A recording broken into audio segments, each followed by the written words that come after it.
अच्छा जी, टेबल ए की जो रिक्वायरमेंट्स हैं, टेबल ए में क्या दिया गया है? शेड्यूल 1 टेबल ए में क्या दिया गया?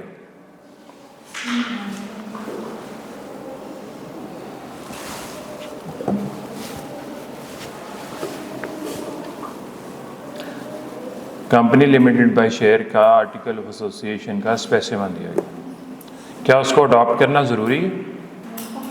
ऑप्शनल है।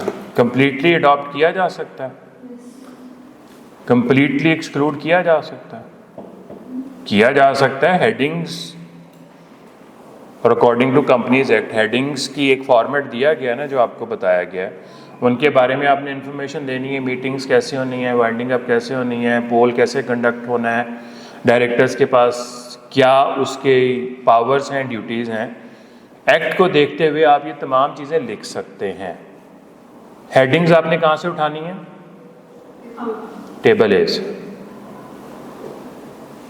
और आप ऐसे भी कर सकते हो कि जी कुछ पार्ट खुद लिख लो और कुछ पार्ट टेबल ए का अडॉप्ट कर लो। ये सिर्फ कंपनी लिमिटेड बाय शेयर्स के पास ऑप्शन अवेलेबल है।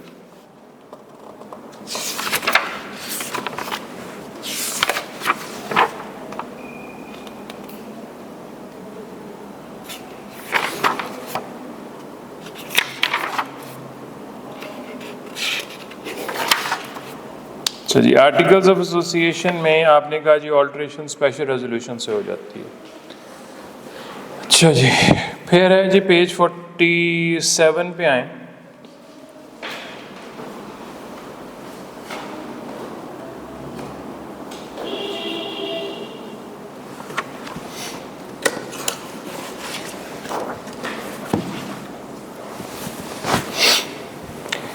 When alteration in articles affects the substantive rights or liabilities of the members or of a class of members,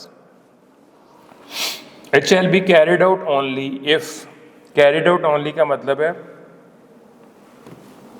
पास की जाएगी या उसको सक्सेसफुल समझा जाएगा, if a majority of at least 3/4 of the members or class of members affected by such alteration exercise the option through vote personally, through proxy vote for such alteration. For example, आपके पास 80% ordinary shares हैं, 20% preference shares हैं। Special resolution को पास करने के लिए कितनी majority की जरूरत होती है? 3/4, 75%। ऑर्डिनरी शेयर होल्डर्स कहते हैं, ये जो प्रेफरेंस शेयर होल्डर्स को हमने एक डिविडेंड पे करते थे, उसका इंटरेस्ट रेट जो है वो ऑलरेडी डिसाइडेड होता है। मसलन वो 6% के हिसाब से उनको दिया जा रहा था। वो कहते हैं कि जी आप इसको 6% की बजाय 4% कर देते हैं। सब्सटेंटिव राइट्स एंड लाइबिलिटीज़ को अंडरलाइन कर लें। इसका मतलब ये है कि जी आप अहम राइट्स या लाइबिलिटीज़ को चेंज कर रहे हैं किसी क्लास की। क्या ऑर्डिनरी शेयर होल्डर्स के पास ऑलरेडी मेजॉरिटी है 3/4 कंपनी में? उन्होंने प्रेफरेंस शेयर होल्डर्स की जो राइट था 6% के हिसाब से उनको डिविडेंड मिलना था प्रेफरेंस शेयर्स के ऊपर, उसकी परसेंटेज को 6% से 4% पर ले आए। क्या सब्सटेंटिव राइट चेंज किया, ऑल्टर किया कि नहीं किया? किया। अब लॉ ये कहता है कि जी आपने उन प्रेफरेंस शेयर होल्डर्स की अलग से मीटिंग कॉल करनी, और अगर वो उसकी भी 3/4 मेजॉरिटी जो है इस बात पे राजी हो जाती है तो फिर ये रेजोल्यूशन कैरिड आउट यानी कि इफेक्टिव समझी जाएगी। इसका रैशनल क्या हुआ, ऑब्जेक्ट मकसद क्या हुआ इसके पीछे?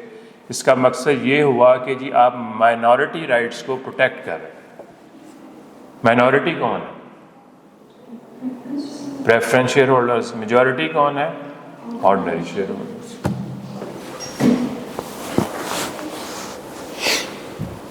ठीक है जी।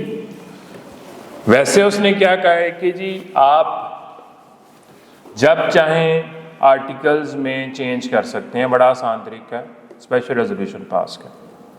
स्पेशल रेजोल्यूशन पास हो जाएगी तो वो ऐसे ही समझा जाएगा कि जैसे आप ये ओरिजिनल आर्टिकल्स हैं और जितनी दफ़ा मर्ज़ी आप आर्टिकल्स को चेंज करते जाएं, इस पर कोई रिस्ट्रिक्शन नहीं।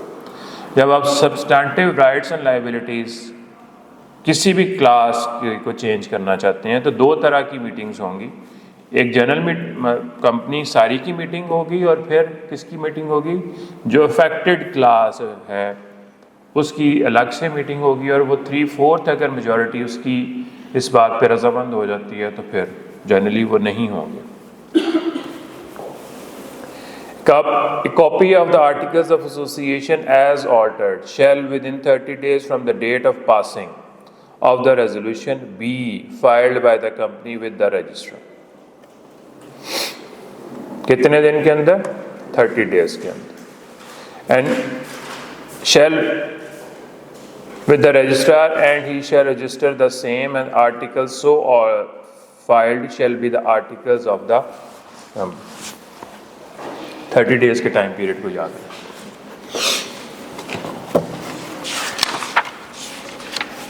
अब आ जाए जी आप नेम क्लॉज के ऊपर, पेज 37।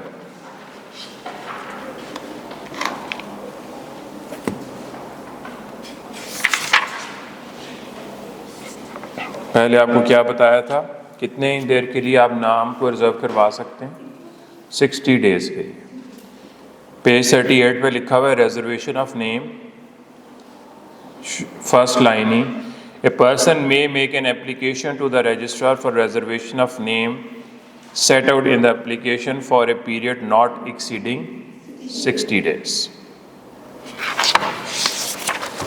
अच्छा जी, अब आप नाम कौन कौन से रख सकते हैं? प्रोहिबिटेड नेम्स पे आ जाए, पेज 37 पे। इनके ऊपर रिस्ट्रिक्शन है, बल्कि प्रोहिबिशन है, ये रख ही नहीं सकते। और उसके नीचे एक कैटेगरी लिखी हुई है, names requiring prior approval of SCCP। ये नाम रखे जा सकते हैं विद द प्रायर मीन्स पहले SCCP का अप्रूवल ले, और वो सिरे से ही प्रोहिबिटेड है, जो ऊपर लिखे हुए हैं A से लेके F तक। A company shall not be registered by name which contains such words or expression as may be notified by the commission or in the opinion of registrar is identical, resemble, similar to the name of a company। Already एक company से identical है, similar है या resemble. Trademarks होते हैं कि नहीं होते हैं? तो उस कंपनी का फ़ायदा तो नहीं आप उठा सकते ना। ट्रेडमार्क्स तो वैसे एक अलग से कैटेगरी है, लेकिन जो ऑलरेडी एक नाम से कंपनी चल रही है, ना वो रिजेंबल करे, ना सिमिलर हो, ना आइडेंटिकल, आगे पीछे एक और नाम ऐड करके लेकिन मेन नाम वही आप रखते हैं, तो ये भी एक रिजेंबलिंग नेम।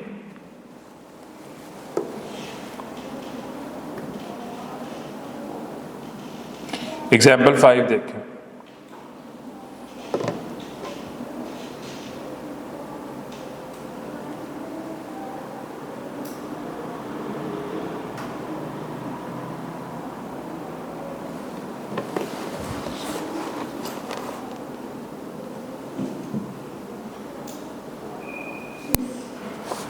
क्या फर्क किया जी दूसरे में? एस की जगह जी लिख दिया। Inappropriate, undesirable, deceptive, designed to exploit or offend religious susceptibilities of the people, any other ground as may be specified। कौन स्पेसिफाई करेगा? कमीशन।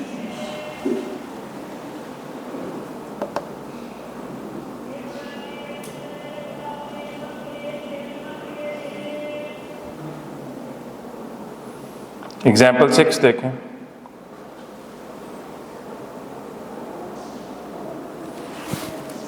इनअप्रोप्रिएट की example, spread violence private limited.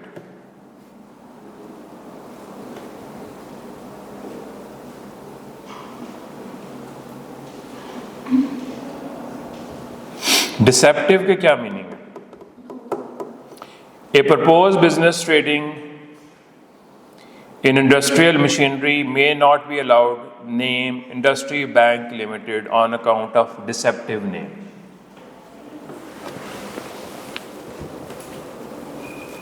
ठीक है। रिलीजियस ससेप्टिबिलिटीज ऑफ द पीपल का क्या मतलब है?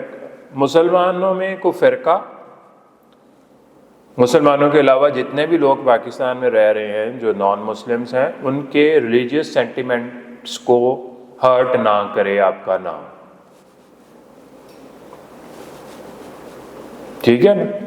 Companies name, एक तो मुसलमानों में फिरके हैं और मुसलमानों के अलावा जो लोग पाकिस्तान में रह रहे हैं उनके रिलीजियस सेंटिमेंट्स को हर्ट ना करे कंपनी का नाम। उससे भी तो मुल्क में मसला पड़ सकता है। अगर आप अपने मजहब की इज्जत चाहते हैं तो दूसरे के मजहब की भी इज्जत करें।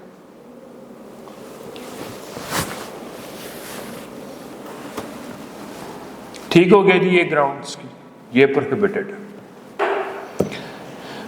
अब नेक्स्ट है कि G prior approval in writing of the commission shall be required if propose name contains any words suggesting the patronage of any past, present Pakistan or foreign head of state. Patronage का क्या मतलब है? Endorsement link.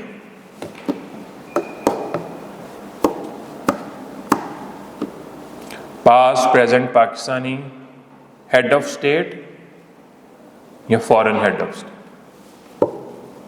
आप ऐसा नाम रखते हैं जिसमें उसका नाम इंक्लूड।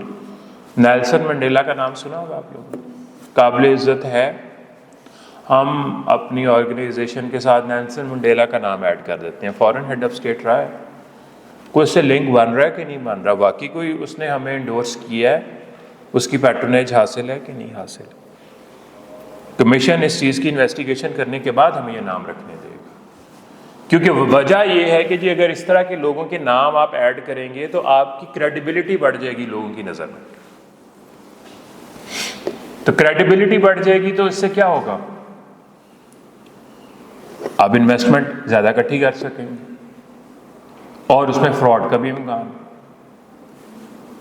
इसलिए वो ये कह रहे हैं। बिल गेट्स पाकिस्तान में क्या चला रहा है पता है आपको? पोलियो को स्पॉन्सर कर रहा है।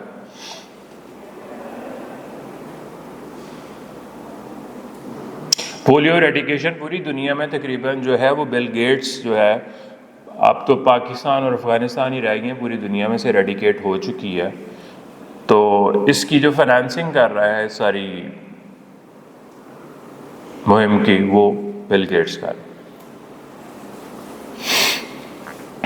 Any connection with the federal government, provincial government, any department, authority or statutory body of any such government। देखें, पाकिस्तान में गवर्नमेंट से आपको कुछ मिले या ना मिले, लेकिन पाकिस्तान में जो पब्लिक सेक्टर है या गवर्नमेंट के पास जो इन्वेस्टमेंट जाती है उसमें फ्रॉड का इम्कान नहीं है। आप अगर गवर्नमेंट को पैसे देते हैं आपके पैसे डूबेंगे नहीं। मसलन गवर्नमेंट से क्या मुराद है? नेशनल सेविंग सेंटर जो है ये गवर्नमेंट का इदारा है कि नहीं इदारा? सुना है आप लोगों ने नेशनल सेविंग सेंटर का नाम? यहाँ पे लोग अपने पैसे जमा करवाते हैं, उसके ऊपर जो भी इंटरेस्ट मिलता है, बूढ़े लोग और कौन है पेंशनर्स जो हैं, ये इस तरह के लोग पैसा देते। तो आप अपने नाम के साथ फेडरल गवर्नमेंट या प्रोविंशियल गवर्नमेंट या उसके किसी डिपार्टमेंट, अथॉरिटी या स्टैट्यूटरी बॉडी के साथ अपना नाम कंपनी का अटैच करते हैं इस तरह करके कि जैसे आपका लिंक बन रहा है उससे, तो फिर भी क्रेडिबिलिटी ज़्यादा बढ़ जाएगी।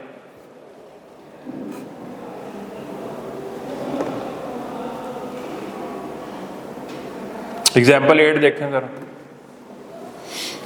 पाकिस्तान बस ट्रांसपोर्ट अथॉरिटी लिमिटेड,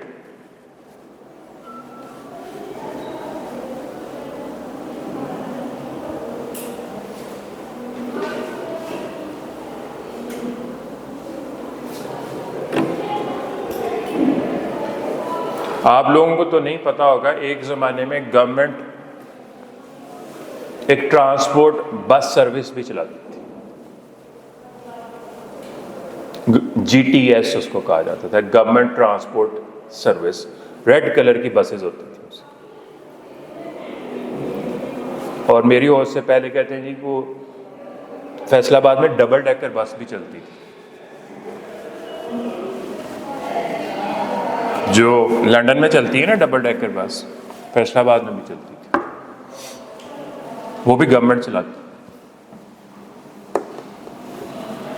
तो ये आप ऑरेंज लाइन जो है या मेट्रो बस सर्विस जो लाहौर में जो चल रही है, ये प्राइवेट सेक्टर की है कि गवर्नमेंट ओन्ड है? गवर्नमेंट ओन्ड है।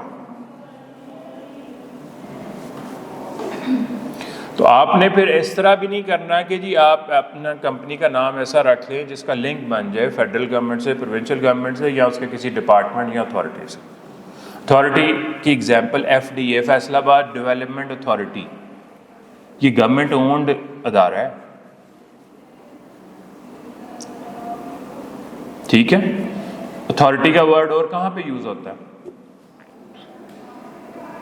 PEMRA, OGRA,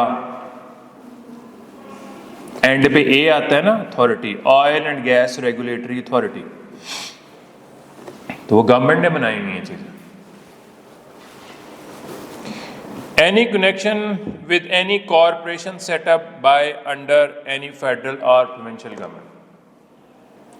Government owned corporations भी हैं। PTV एक कॉरपोरेशन है owned by the federal government. Investment corporation of Pakistan, पहले उन्होंने किस चीज की बात की है? Federal government, provincial government, any department, authority, statutory body, 5 बातें। 6th बात उसने क्या की है? Any corporation owned by the federal government और द प्रोविंशियल गवर्नमेंट।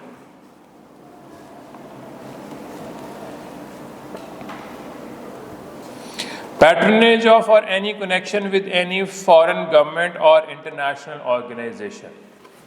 USAID का नाम सुनते हैं आप?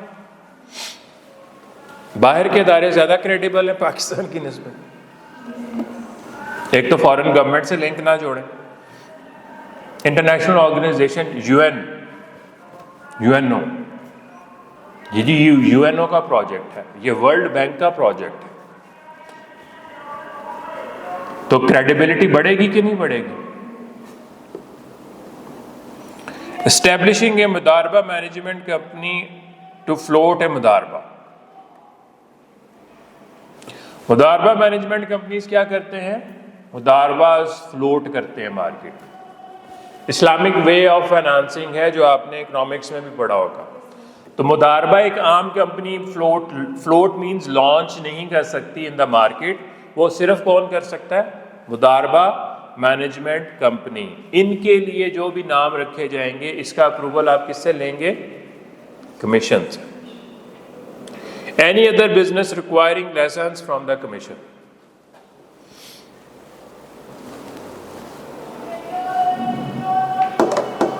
नॉन प्रॉफिट ऑर्गेनाइजेशंस जो हैं उनको लाइसेंस चाहिए फ्रॉम द कमीशन।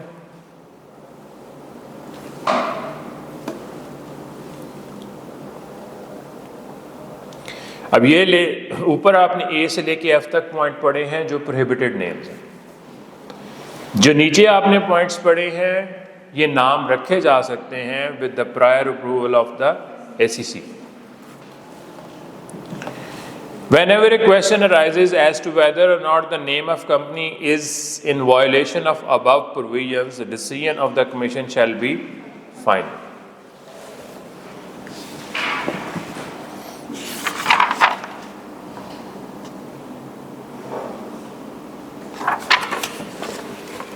जब आप अपना नाम रिजर्व कर लेंगे, क्या मेमोरेंडम में फर्स्ट लाइन में जो फर्स्ट इंफॉर्मेशन आप लिख रहे हैं वहां पे कंपनी का नाम लिखेंगे कि नहीं लिखेंगे?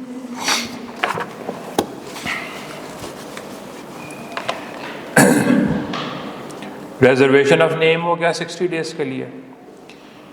Where it is found that a name was reserved by furnishing false, incorrect information, such reservation shall be cancelled, and in case company has been incorporated, it shall be directed to change its name.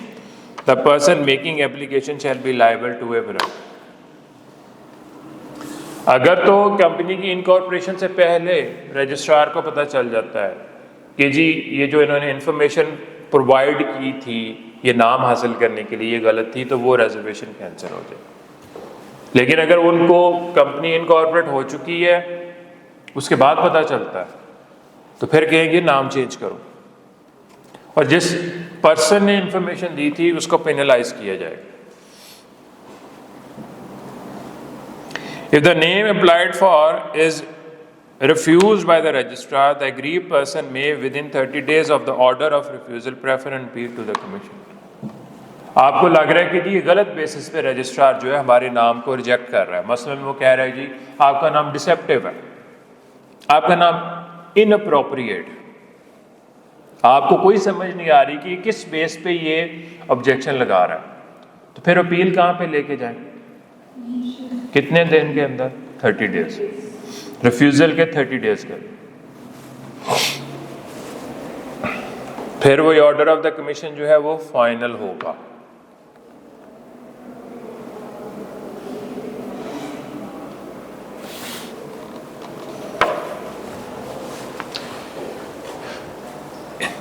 Company ने नाम रख लिया,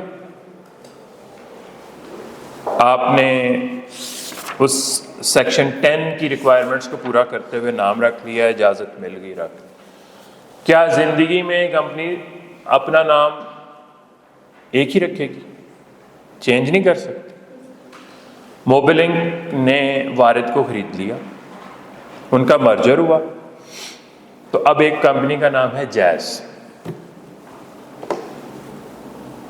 ठीक है, अपनी मर्जी से नाम चेंज करना। और एक ये है कि आपको रजिस्ट्रार की तरफ से डायरेक्शन आई है कि अपना नाम चेंज करो। दो मुख्तलिफ तरीके, एक आप अपनी मर्जी से कर रहे हैं और एक आपको डायरेक्शन आई है नाम चेंज करो। डायरेक्शन कब आएगी वो अलग बात है, पहले हम ये पढ़ेंगे कि हम अपनी मर्जी से नाम कैसे चेंज करें।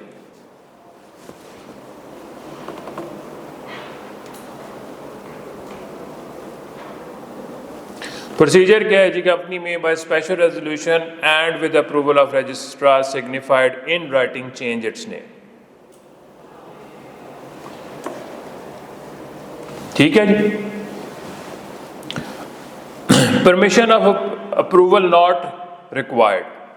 Permission of the registrar shall not be required if the only change is the addition or deletion of the words and the parenthesis private, SMC private, limited, guarantee limited, unlimited, as the case may be, upon the change in the status of the company. Company आप Nishat mills limited को change करके उसका status change करना चाह रहे हैं। Nishat mills limited का क्या समझ आती है? या ये पब्लिक है, अनलिस्टेड या लिस्टेड? उसका नाम अब हम निशात मिल्स प्राइवेट लिमिटेड कर रहे हैं। नाम चेंज हो रहा है कि स्टेटस चेंज हो रहा है? स्टेटस चेंज हो रहा है।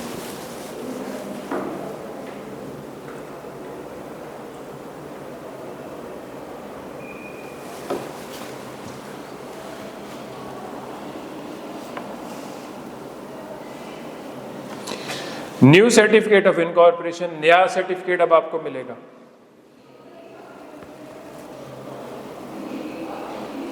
Where a company changes its name, the registrar shall enter the new name on the register in place of the former name and shall issue a certificate of incorporation altered to meet the circumstances of the case, and on the issue of such certificate the change of name is complete.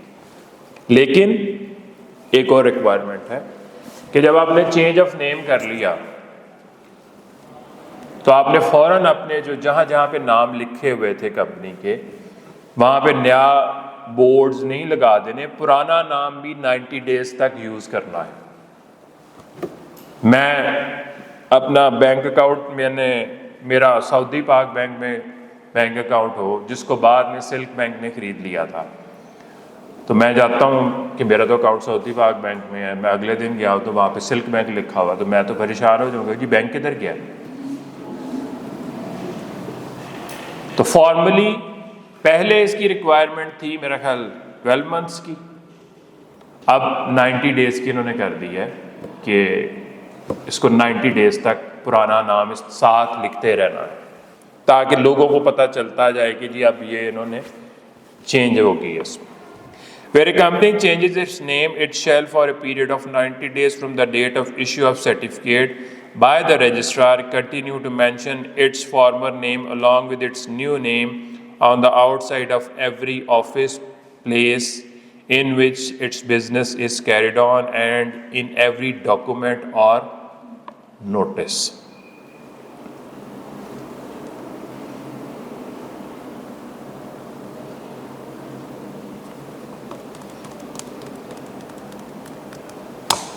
अच्छा जी, अगर एक person नाम अपना change कर ले, आम इंसान, उसके खिलाफ अदालत में वो केस चल रहे हों या उसने किए हों, वो केसेस खत्म हो जाएंगे? कंपनी ने नाम चेंज कर लिया तो क्या लीगल प्रोसीडिंग्स जो उसके खिलाफ या जो इसने की हुई थी वो खत्म हो जाएंगे? नहीं। वहाँ पे हम एक एप्लीकेशन देंगे कि जनाब ये जो पहले कंपनी का नाम ये था अब ये चेंज हो गया, तो इस प्रोसीडिंग्स में अगर वो प्लेंटिफ है तो प्लेंटिफ का, अगर वो डिफेंडेंट है तो डिफेंडेंट का नाम चेंज कर दिया जाए।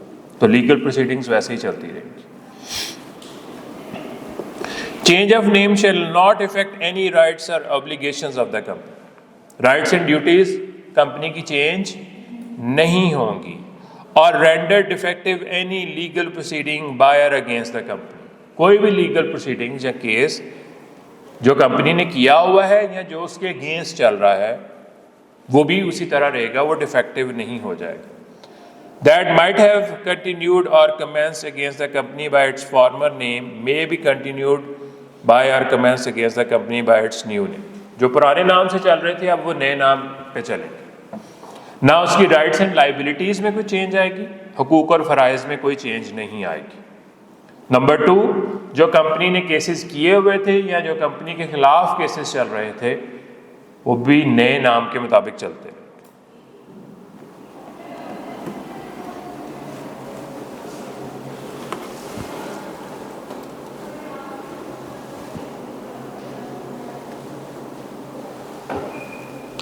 अच्छा जी, publication of name by company and penalty.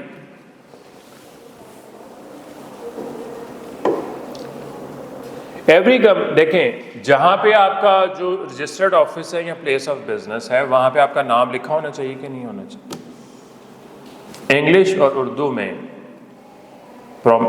मुनासिब प्रोमिनेंट पोजीशन पे आपका नाम लिजिबल, जिसकी समझ आ सके, वो लिखा होना चाहिए।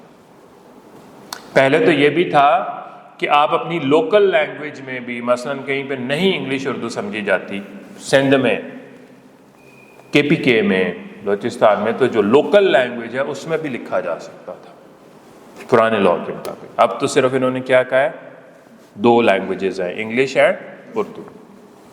The change of name shall every company shall display in a conspicuous position, prominent position, conspicuous, in letters easily legible in English or Urdu characters in name, its name and incorporation number outside registered office, every office or place in which its business is carried on। जहां जहां उसका business चल रहा है, कॉन्स्पिक्युअस position, prominent position में English और Urdu legible letters में आपका नाम लिखा हो।